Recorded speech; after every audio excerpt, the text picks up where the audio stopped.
Gusto ko na malaman nila. Ang tanong ko ha, sagutin mo ha. Ano? Naka-record talaga. Ano?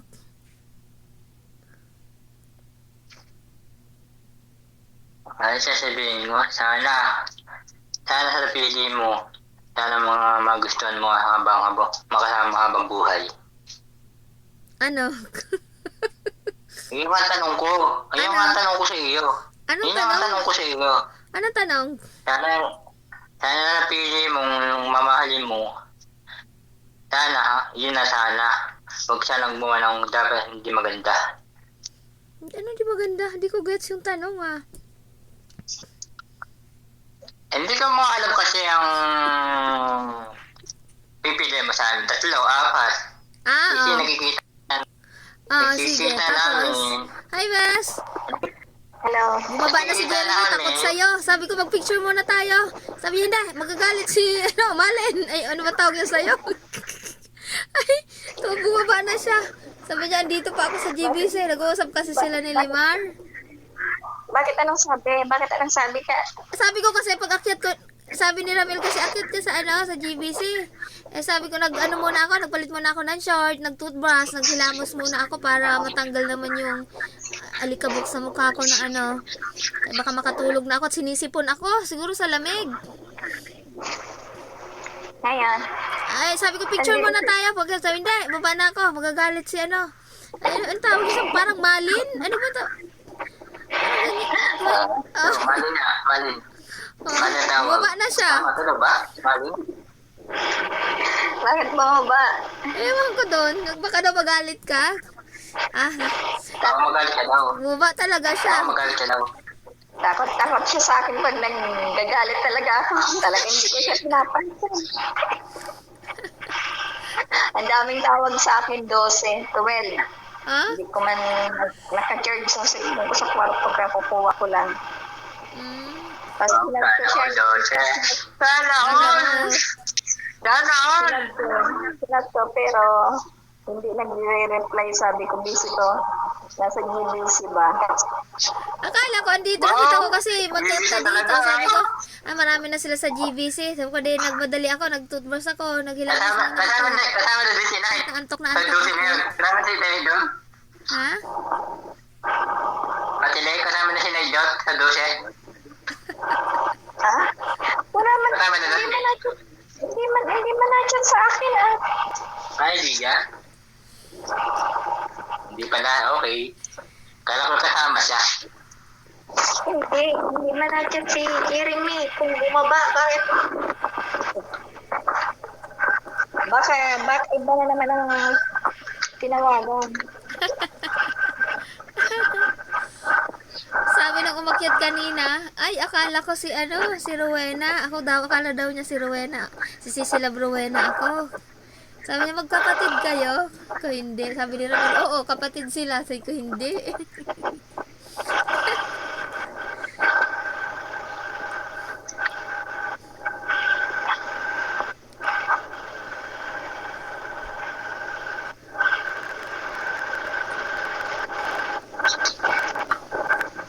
Linggo pala bukas, no?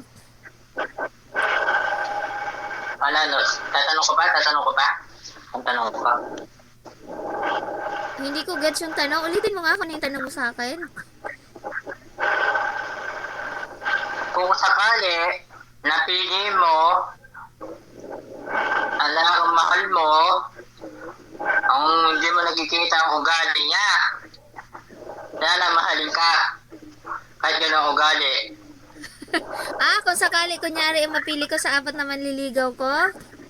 Kung Opo. sino yung mapili ko? Sana mahalin ako? Opo. Alam mo, Kahit gano'ng ugali niya. alam mo kasi sa pagmamahal, hindi mo kasi talaga malalaman kahit nagaano kayo matagal ng relationship. Hanggat hindi mo nakakasama sa isang bahay, di ba, Bes? Maya mo seta, maya mo seta. Ha? Tuloy mo na. Hindi mo malalaman hanggat hindi mo nakakasama. Kunyari kung sino ang mapili ko sa inyo. Minsan talaga titiisin mo kung ano man yung ugaling meron siya. Maliban na lang kung talagang as in sobrang sobra na hindi mo na kayang tiisin, di ba, Bes? Oo.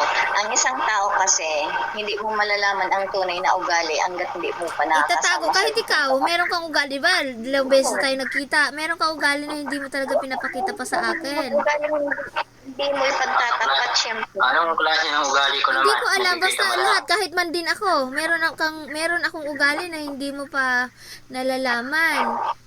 Kahit Pero na, depende dalawang beses ka na napunta dito, meron talagang yung parang itatago, Pero di ba, no? depende na lang siguro kung may makuha kung lalaki na yung tapat talaga sa'yo, nasasabihin talaga ang lahat-lahat. O may ganun. Pero bihira yung ganun na tao, may makita kang ganyang tao, bihira. Kasi ang isang tao, hanggat hindi mo nakakasalamuha sa loob ng bahay, hindi mo makikilala ang tunay na ugali. Kasi, Okay. naniniwala ka ba na lahat ng tao ay merong isang sikretong hindi niya dapat pinapaalam na siya lang nakakaalam? Si Nerds kagabi. Ewan ko ba kung ano nangyari sa... Gabi araw dito sa amin sa Pilipinas. Ano nangyari? Oo, tawag ng tawag, diba? Tapos, hindi ako pumatay ng dita. Cellphone ko din magigising. Ewan ko anong na-chat ko ba? Di ko alam kung anong na-chat ko. Bumaba siya. Tawag siya ng tawag ko. Hindi ako nagbasa din ng mga message. Andun kami kasi Ito naman, nainis kasi ako kay Jeremy dahil tumawag lang sa akin. Sobrang hinta ko. Tumawag lang sa akin para tanong lang sa akin kung akit ako sa live mo. Sabi ko, kita mo tulog ako. Akit ako sa live nila. Andun daw si Beswina, si Ramil, ikaw. Hindi ko alam. Video lang yata yun. Yung Live. apat kami. Naka-live kami habang kumakain ng tanghalian. Yun ba yun? Kaya pala sabi niya Naka-live kami sa TikTok. Pagkatapos namin mag-live sa TikTok, isang oras nag-live. Sabi ni si Ramil sana ang magla-live. Sabi niya, ay hindi pa pala ako pwede, ikaw na lang mag-live. So ako ang nagla-live. Nasa harapan namin yung cellphone habang kumakain kami dalawa. Di tumawag lang ang Jeremy sa akin para tanongin. Antok na antok ako. Tumawag lang para yung tanongin. Di nagising na naman ako. Pag tagal-tagal naman, sinardito na naman tumatawag. May lintik ko. Hindi ako matawag yun. So, sabi ko, buwis talaga po. Alam mo na siya. Parang naglib ako doon sa mga, parang tawag lang dito yun. Tapos sabi, kachat ko na yun sa box bago ako matulog. Kachat ko na yun. Yung Sino? papunta pa lang si Ramil doon. Si Nardito kasi nag-chat siya. Ngayon, papunta pa lang si Ramil doon. Nag-chat na siya sa akin. Kachat ko na kasi hindi pa ako natutulog. Ngayon sabi niya, ang sakit-sakit daw. Sabi ko naman, akala ko nga tumigil na siya dahil nagiinom na siya. Tapos akala ko nga tumigil na. Di natulog na nga ako. Nung alas 6 na yata ako natulog dito. Sabi niya sa akin, ang sakit-sakit daw, mabuti daw hindi mo na sana dapat sinabi. Sabi ko, yung pinasa niya sa GC, yung picture, pinarward ko din sa kanya. Sabi ko, ayan ang magkasama na sila. Sabi niya, oo nga. Sabi niya, ang sakit-sakit daw yung nararamdaman niya. Sabi ko, makipagkita ka na kasi.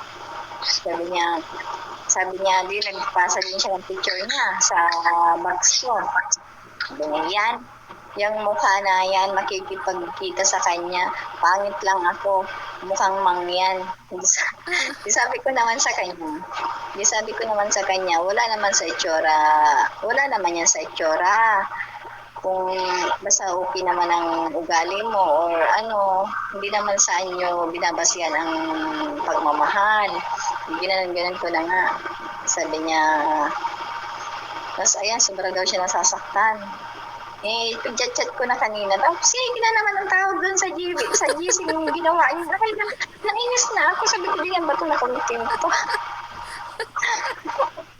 Siguro, inaano niya, sabi nga niya sa akin, ayos akala ko ba pagdating niyo sa bungad pa lang ng mall, tatawag kayo. Di ang sabi ko naman sa kanya, magkikita lang naman yun, wala naman doon mangyayari.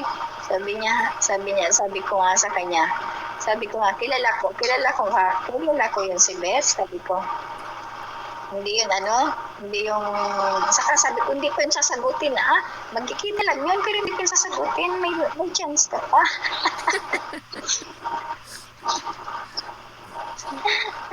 Tawa ko ng tawa, sinabi, ay Diyos ko, pati sa tawag ng tawag, sobrang yan to, kung sige ang tawag.